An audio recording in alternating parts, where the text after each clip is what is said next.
So, about 3 days a week, I spend my mornings helping to teach basic motor skills to young kids with autism at 8:30 in the morning. And it's a blessing, you know, except for trying to get 18 autistic 8-year-olds to sing Itsy Bitsy Spider at the crack of 8:30 in the morning. Well, one kid, James makes my days better. He comes with a list of disorders longer than most felons' arrest records and a smile that would turn those same felons into puppy dogs, and James can't even hit the notes.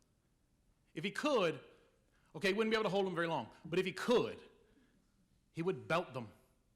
You'd be able to hear Kurt Cobain's pain and Mahalia Jackson's praise in an 8-year-old.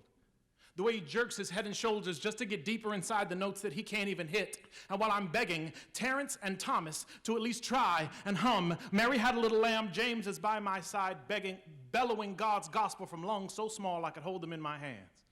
When it comes time to play, he drags me out into the hallway and tells me we should sing Amazing Grace together.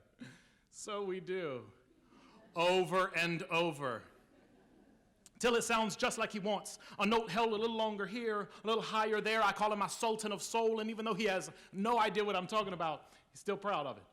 Walks into the back room one day where he knows he shouldn't be, sees a look on my face as CNN tells the tale of another school shooting, and he asks me if the people on TV are in trouble. And then without waiting for a response, he says, don't worry, Jesus is there. And I want to tell him, I think God screwed you. I want to tell him I don't understand why God spent so much time giving you flaws that he did not give to me instead, but I don't say that, y'all. How could I? Look at him.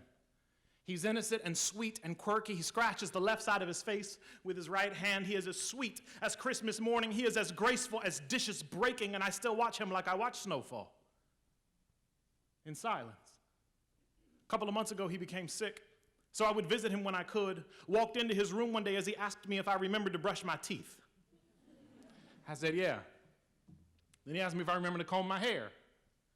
And I said, of course. And then he asked me if I believed in Jesus. And I stood there a little shocked. And I realized that God, whatever God may be, is going to find me whether I want God to or not. Calling me from the only face left on this planet that I can't seem to deny. So for the first time in a long time, I said, yeah. Y'all, God uses James like he's an instrument. And even though his notes may be bent, they are still beautiful like they came from a scale. God tailored himself, tuned to the key of conviction. And I have prayed to God a lot more in the last couple weeks. Mostly because I know now James is with him. Probably standing by his side, singing Amazing Grace in all those wrong notes, just like we practiced. Amazing grace, how sweet the sound that saved a wretch like me. I once was lost, but now I'm found. I was blind, but now I see.